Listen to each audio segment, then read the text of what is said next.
하시겠습니다. 내 구원이 이르렀느니라. 한 번 더 따라서 하시겠습니다. 내 구원이 이르렀느니라.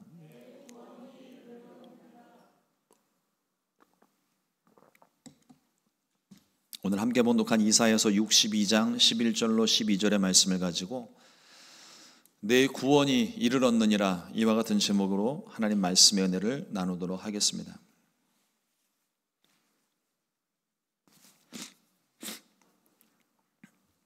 오늘 말씀은 이스라엘의 회복을 위한 하나님의 구원의 말씀입니다. 하나님께서 오늘 말씀하신 것처럼 하나님은 바사왕 고레스를 통해 유다 백성들을 다시 돌려보내고 성전을 다시 세우게 하셨습니다. 정치적인 견해로나 상황적인 맥락으로나 도무지 이게 이루어지지 않을 일이었는데 하나님께서 간섭하시니까 이와 같은 역사가 일어납니다. 우리 주 대한민국에도 이와 같은 하나님의 놀라운 섭리가 있기를 간절히 소망을 합니다. 하나님 말씀대로 이 백성들이 고향 땅으로 돌아왔지만 그들이 처음에 그 돌아오는 마음 가운데는 아마 꽃길을 생각을 했던 것 같아요. 하나님이 역사하셨으니까 잘 되겠지. 그러나 막연한 기대와는 다르게 그 길이 순탄하지만 않았습니다. 여러 우여곡절 끝에 하나님의 성전이 세워졌고 하나님께서 그들의 조상에게 허락하셨던 땅에 드디어 살게 하셨습니다. 아직 나라는 회복되지 않았어요. 하지만 성전이 세워진 사실만으로도 그들은 감격했고 조상 대대로 살던 땅에 돌아와 사는 사실이 그저 꿈만 같았을 겁니다. 그런데 오늘 이 말씀이 단순히 이스라엘 백성의 회복에만 머무는 말씀이 아닙니다. 더 넓은 의미로서는 예수 그리스도의 복음 사역과 깊은 관련을 갖습니다. 현실적으로는 이스라엘 백성들이 포로지에서 돌아왔지만 그 영적인 의미를 봤을 때에는 세상 가운데 억압받고 눌림받고 죄로 인해 고통받고 있는 진정한 하나님의 백성들, 하나님이 찾기 원하시는 그 백성들을 다시금 회복시켜 주시겠다는 넓은 의미의 말씀, 예수 그리스도의 복음 사역과 깊은 관계를 가지고 있습니다.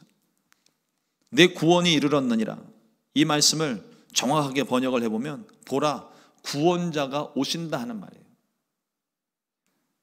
이 말씀은 메시아 사역의 핵심이기도 합니다. 하나님이 세상을 이처럼 사랑하사 독생자를 주셨으니 구원자 예수 그리스도께서 이 땅 가운데 오신 거예요. 세상을 사랑하셨기 때문에 이 땅 가운데 오신 것입니다. 오셔서 인류의 모든 죄를 용서하시고 구원하시려고, 그래서 이 땅 가운데 오셨습니다. 사랑이 아니었다면 주님께서 이 땅 가운데 오실 이유가 하나도 없습니다. 자체로서 홀로 계시기에 충분한, 어떤 것도 필요 없고 스스로 계시는 하나님이신데 뭐가 더 필요하겠습니까? 하지만 그 하나님이 우리를 창조하셨고 우리를 사랑하신 바 되어 독생자 예수 그리스도를, 하나님이신 예수님이 친히 그 보좌에 머물러 계시지 않고 이 땅 가운데, 죄 많은 우리 가운데 죄인의 몸을 입으시고 이 땅 가운데 오셨습니다. 하나님의 사랑이 아니었다면 오실 이유 하나도 없죠. 그저 우리의 죄를 심판하시면 끝입니다. 그래도 누가 뭐라고 할 사람 아무도 없어요. 그러나 우리를 죄 가운데 버려두지 않으시고 오래전부터 계획하셨던 일, 곧 우리를 구원하시려고 이 땅 가운데 오셨습니다. 예수님께서는 이 땅에 오셔서 처음부터 마지막까지 한결같은 복음을 선포하셨습니다. 마태복음 4장 17절 말씀에 이때부터 예수께서 비로소 전파하여 이르시되 회개하라, 천국이 가까이 왔느니라 하시더라. 부활하신 예수님께서 제자들에게 주셨던 마지막 말씀도 이 복음과 같은 맥락의 말씀을 주십니다. 사도행전 1장 8절 말씀에 오직 성령이 너희에게 임하시면 너희가 권능을 받고 예루살렘과 온 유대와 사마리아와 땅끝까지 이르러 내 증인이 되리라 하시니라.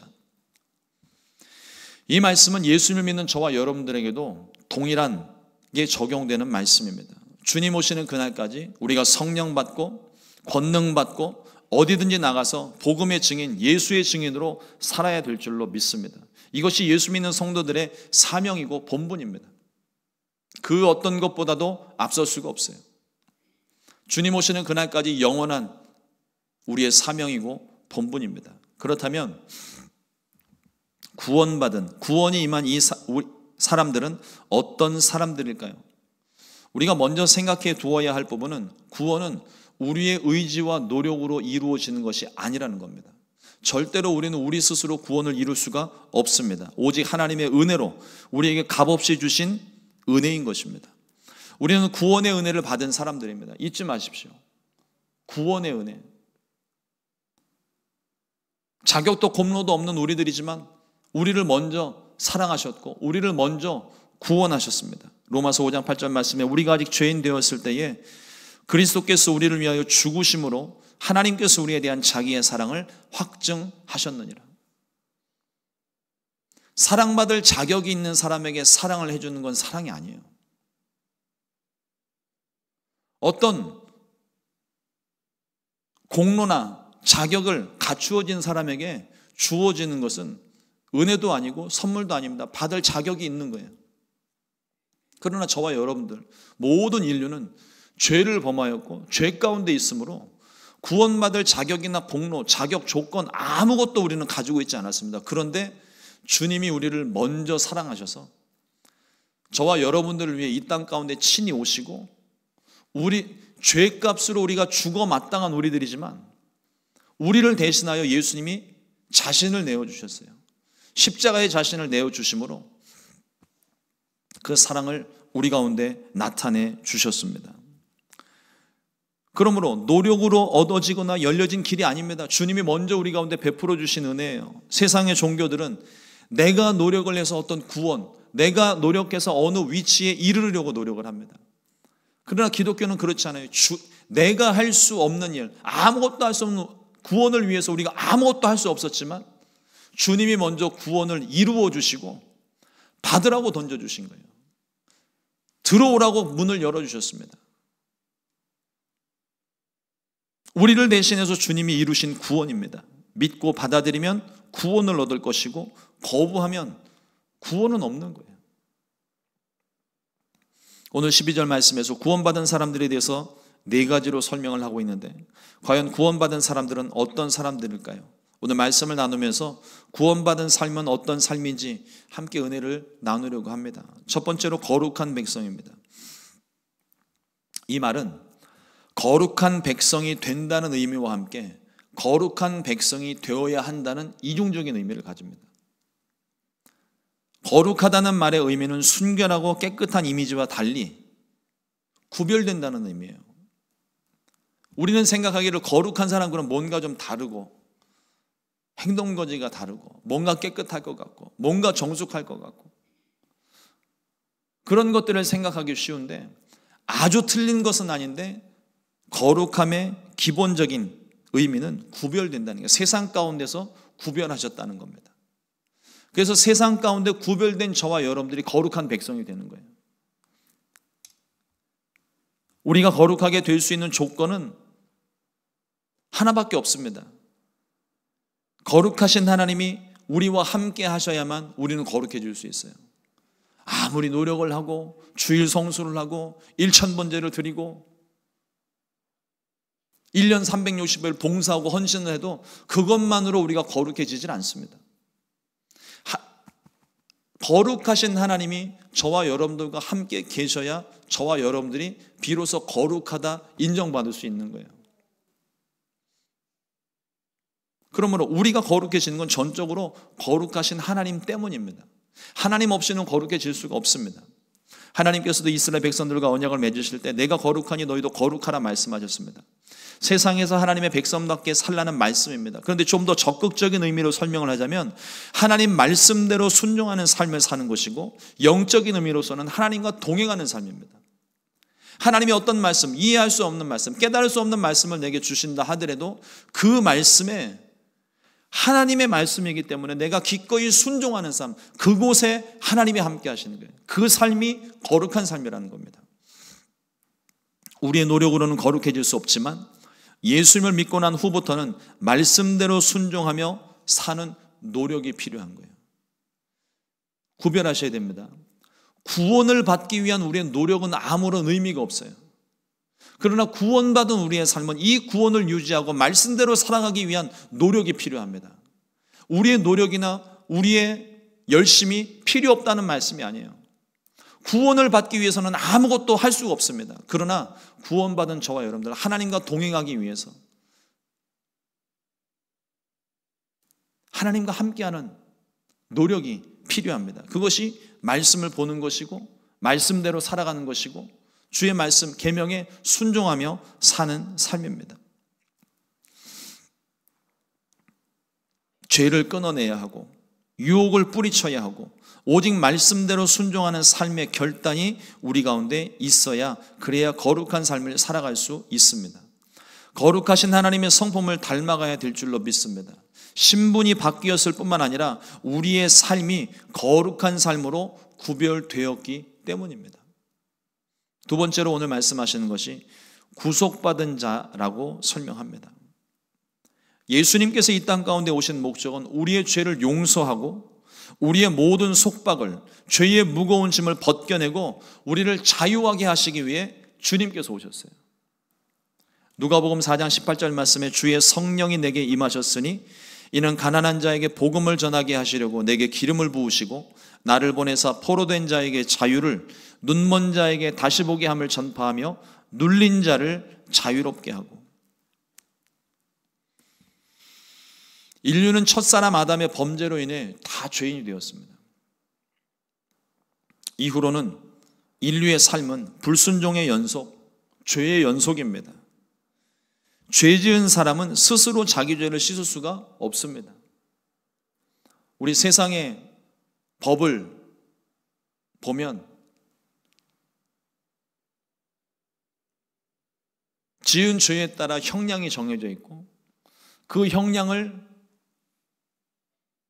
구치소에 수감이 돼서 살고 나오면 형량을 다 살은 것처럼 생각하기 쉬운데, 단순히 그 죄값을 그렇게 치른 것이지 죄가 없다 할 수 있는 게 아니에요. 스스로 죄 지은 사람은 스스로는 자기의 죄를 속량할 방법이 없습니다. 죄 없는 사람이 죄인을 위해 희생하기 전까지는 우리는 스스로를 구원할 수 없어요. 그러나 우리 중에 죄 없는 사람이 없습니다. 누구나 다 죄를 가지고 있어요. 그러니 인생 자체가 이 죄에서 벗어날 방법이 전혀 없는 것입니다.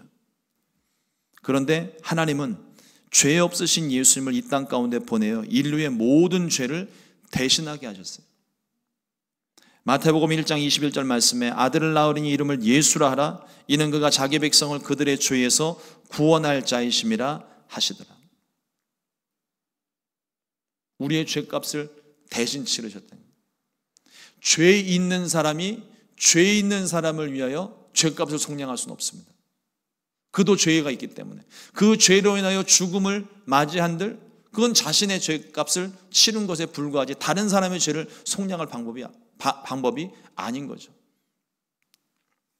그러나 예수님께서 죄 없으신 분으로 이 땅 가운데 오셔서 우리의 모든 죄를, 인류의 모든 죄를 대신 짊어지시고 십자가에서 죄 없으신 분만이 하실 수 있는 그 일을, 그 사명을 주님이 감당하신 거예요. 그러므로 저와 여러분들의 모든 죄가 사라진 겁니다. 죄값이 지불이 된 거예요. 그게 속량의 의미입니다.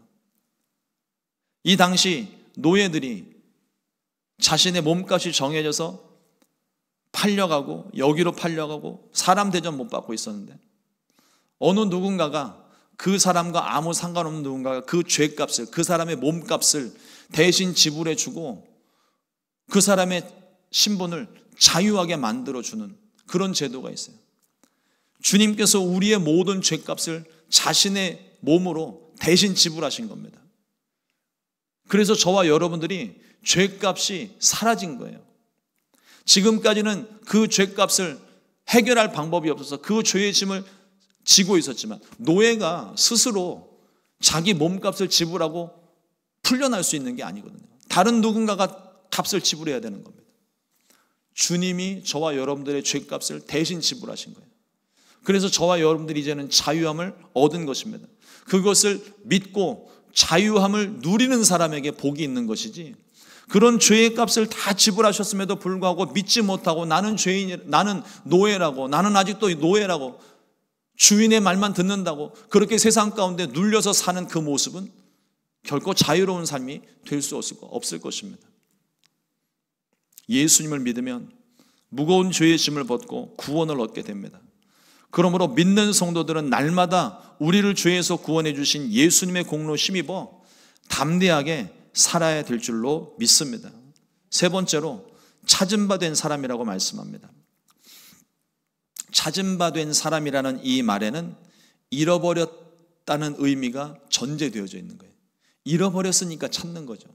멀쩡히 가지고 있는 걸 다시 찾는 게 아니잖아요. 잃어버렸으니까 그걸 다시 찾게 되는데, 히브리어 문법적으로 두 가지 의미를 다 생각해 볼 수 있습니다. 한 가지는 하나님에 의해 찾아진 사람, 또 한 가지는 하나님을 간절히 찾는 사람이라는 의미. 문법적으로 이 두 가지 해석이 다 가능한 거예요. 근데 이 두 가지 의미가 묘하게 서로 결합이 됩니다. 원래부터 인류는 하나님의 모양과 형상대로 지음받은 특별한 존재였습니다. 그러나 죄로 인해서 우리의 모든 형상이 깨어졌어요. 이 형상은 하나님도 우리와 같은 눈 두 개, 코 하나, 입 하나, 이런 사람의 모양을 하셨다는 그런 형상을 얘기하는 게 아니라 하나님의 속성이에요. 그 속성을 따라, 성품을 따라 우리가 지음 받았는데, 죄를 지음으로 인하여 하나님과의 관계가 끊어지면서 우리의 형상이 깨어진 겁니다. 하나님의 속성 안에는 죄가 없어요. 근데 우리가 죄를 범하였습니다. 그래서 우리의 모든 형상이 깨어진 거예요. 그런데 하나님은 포기하지 않으시고 끝까지 구원하시고자 하셨습니다. 하나님께서 이 죄 지은 사람을 구원을 할까 말까 심사숙고해서 결정 내리신 게 아니에요. 말씀을 보시면 창세기 2장에서 사람이 범죄를 하고요, 창세기 3장에서 즉시로 하나님이 창세기 3장에서 죄를 범하고 3장 15절에서 즉시로 하나님이 구원의 계획을 말씀하십니다. 거기는 어떤 시간의 간격이 보이지를 않아요. 죄 지어서 하나님과 함께할 수 없고 깨어진 죽은 인생이 되어버렸지만 하나님은 즉시로 여인의 후손을 말씀하시면서 이미 구원의 계획을 그때부터 세우고 계시다는 거예요. 얼마나 간절한 마음입니까? 우리를 사랑하시는 마음이 얼마나 크기에 포기하지 않으시고 구원하시려고 하셨을까요? 사람들 편에서도 마찬가지입니다. 하나님을 잃어버린 공허함 속에 우상을 만들기도 했지만 그들의 마음 속에는 언제나 하나님에 대한 그리움을 간직하고 살아요. 세상에 믿지 않는 사람들을 가서 보십시오. 그들이 하나님 없이도 살 것처럼 이야기하지만 그들 마음 가운데는요, 하나님의 모양과 형상, 비록 깨어지고 일그러진 모습이지만 하나님의 모양과 형상이 남아있기 때문에 그 공허함을 채우지를 못합니다.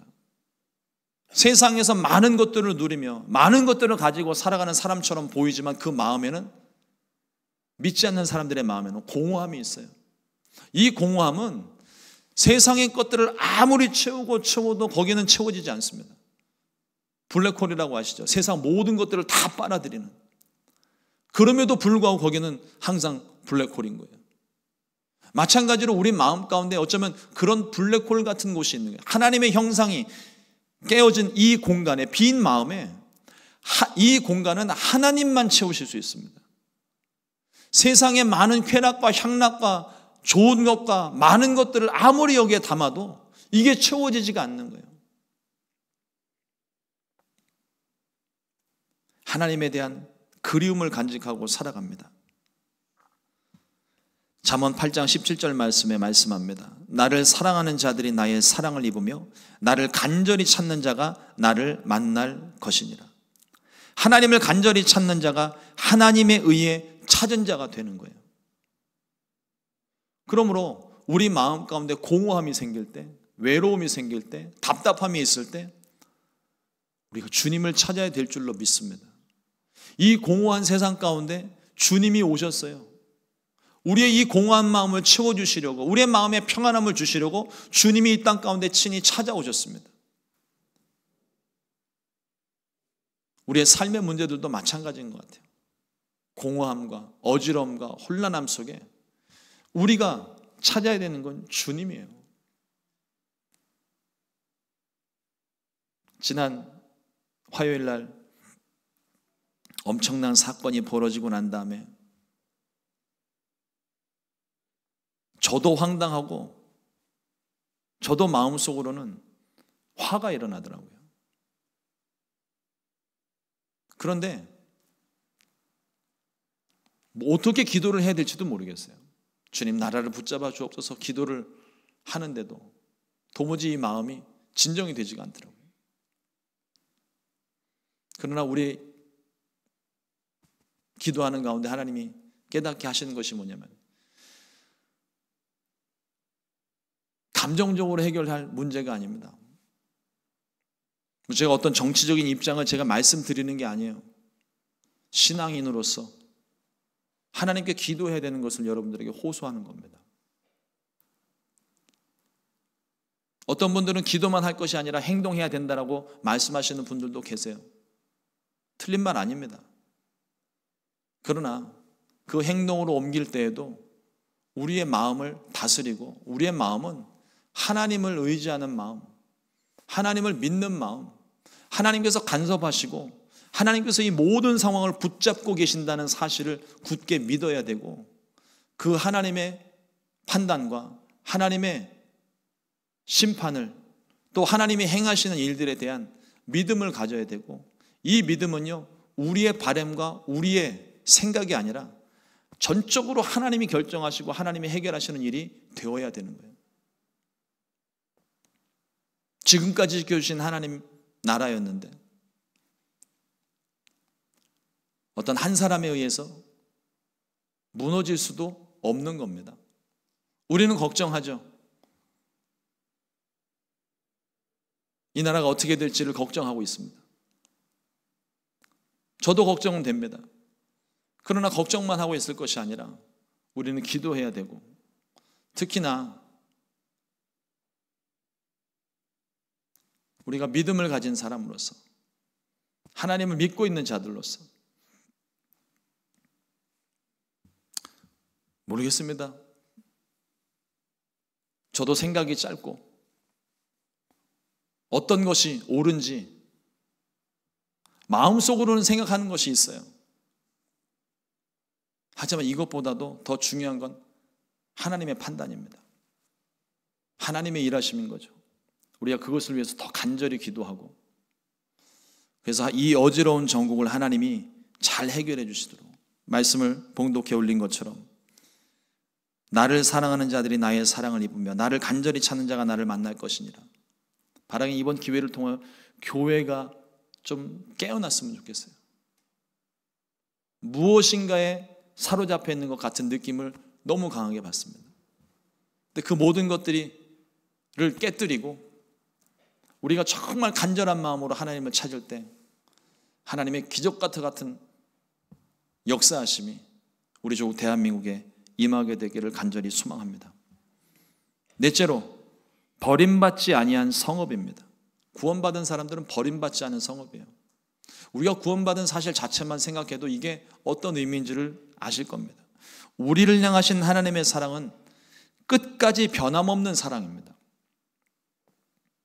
죄 지었다고 하나님이 그냥 버리시고 심판하시는 것이 아니라 죄를 가지고 있어도 내가 또 넘어지고 쓰러졌어도 하나님이 때로는 그게 너무 심하다 생각하셔서 때로는 채찍질하시고 징계하실 때도 있지만 그것은 완전한 끝이 아니에요. 우리를 깨달으라고 주시는 우리 교육학적으로 말씀을 때 사랑의 회초리에 불과한 거예요.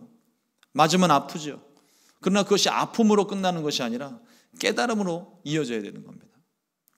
끝까지 주님은 우리를 끝까지 포기하지 않으십니다. 오히려 사람들 스스로 죄책감에 포기하고 말죠. 아유, 나 같은 사람, 나는 어쩔 수 없는 존재인가 보다. 사단의 말에 휩싸이지 마십시오. 유혹에 넘어가지 마세요. 예수님은 마지막 만찬 자리에서 자신을 은 30냥에 팔아버릴 가룟 유다의 발까지도 씻겨주신 분이십니다. 다 알고 계세요. 누가 나를 팔 것인지도 알고. 예수님께서 친히 말씀하시잖아요. 가서 행하라고. 그런데 요한복음 13장 1절 말씀에 보면 이렇게 기록합니다. 유월절 전에 예수께서 자기가 세상을 떠나 아버지께로 돌아가실 때가 이른 줄 아시고 세상에 있는 자기 사람들을 사랑하시되 끝까지 사랑하시니라. 끝까지 사랑하신 이 사람들 속에 가룟 유다가 있어요. 가룟 유다가 떠나고 난 다음에 이 말씀을 하신 게 아니라 가룟 유다가 있는 중에도 이 말씀을 하시는 거예요. 우리가 포기하지 않으면 하나님은 언제나 우리 곁에서 우리를 도우시고 우리를 구원하시는 하나님이십니다. 그러므로 부르짖으십시오. 하나님께 가까이 나아가십시오. 하나님은 결단코 우리의 기도를 외면하지 않으시고 우리 부르짖음에 반드시 응답하시는 하나님이십니다. 그러나 거듭 말씀드리지만 그 응답이 내가 원하는 바람대로 응답이 오는 게 아니라는 걸 아셔야 돼요. 하나님이 예스 하시면 우리는 응답으로 받지만 하나님이 노 하시면 우리는 그걸 응답으로 생각을 하지 않습니다. 하나님은 거절로서 응답하신 거예요. 때로는 침묵하시면서 기다리라고 말씀하실 때도 있습니다. 그것도 하나님의 응답인 거예요. 우리가 기도했다면 하나님의 응답이 어떻게 오는지를 분별해야 되고 그때 내 고집을 내세우는 것이 아니라 하나님의 응답이 무엇인지를 깨닫고 그 결과까지도 우리가 순종할 수 있는 믿음의 사람이 돼야 할 줄로 믿습니다. 사랑하는 성도 여러분, 예수님께서 이 땅에 오셨던 날이 점점 다가옵니다. 외로운 마국간 말구 위에 오셨던 예수님은 우리에게 구원의 길을 여셨고 하나님의 사랑을 우리 가운데 보여주셨습니다. 그리고 이제 우리가 기다려야 하는 날은 우리에게 구원의 길을 보여주신 예수님께서 다시 오실 그날입니다. 그날에 주님이 찾으시는 것이 있습니다. 인자가 올 때에 세상에서 믿음을 보겠느냐 하시니라. 우리가 가진 믿음은 무엇입니까? 우리가 하나님께 나타내야 될, 우리가 하나님께 보여드릴 믿음이 과연 무엇일까요? 그 믿음은 우리의 어떤 행위로서 나타나는 그 믿음이 아니라 어떤 상황 가운데도 하나님이 나를 지키시고 나를 구원하시고 나를 보호하시고 그리고 내가 아무것도 없는 그런 상황 가운데서도 하나님만이 나의 유일하신 주님이시오, 하나님이 살아계신 하나님의 아들이심을 고백하는 그 믿음이어야 될 줄로 믿습니다. 이 믿음을 끝까지 잘 지켜서 오늘 우리에게 주시는 말씀과 같이 내 구원이 이르렀느니라, 보라 구원자가 오도다, 그 구원자를 우리가 마음 가운데 받아들이고 그 우리를 구원하실 주님에 대한 소망을 가지고 승리하며 살게 되시기를 주님의 이름으로 축원합니다. 죄에서, 문제에서, 질병에서, 환경에서 그리고 심판받을 이 세상에서 구원함을 얻게 되시기를 우리 주님의 이름으로 축원합니다. 기도하겠습니다. 좋으신 하나님 감사합니다. 오늘도 주의 말씀을 허락하여 주옵시고 하나님 말씀 속에 하나님의 구원, 하나님께서 우리를 세상 가운데서 죄 가운데서 구원하실 참 구원자 되심을 보게 하시니 감사합니다. 그리고 그 구원받은 백성들의 삶이 어떤 삶인지 우리의 모습을 다시 한번 가르쳐 주시니 감사합니다. 세상 가운데 구원받은 우리들의 모습이 이와 같은 모습이 될 수 있게 해주시고 하나님 기뻐하시는 모습으로 주님의 사랑을 끝까지 받은 사람으로 회복된 성읍으로 하나님 그 모습 나타내며 세상 가운데 살게 하여 주옵소서. 하나님께서 우리를 세상 가운데 구별하여 주시고 하나님의 자녀 삼아 주셨사오니 자녀다운 생각할 수 있게 하시고 자녀다운 모습으로 살게 하여 주시고 마지막 때 주님 찾으시는 그 믿음 가지며 하나님 살아갈 수 있도록 도와주시옵소서. 우리를 성령으로 충만하게 하사 구원받은 자의 삶이 무엇인지 우리의 삶에 어떤 열매가 맺혀야 되는지 깨닫게 하시고 열매 맺게 하여 주시옵소서. 귀하신 예수님의 이름으로 기도드립니다.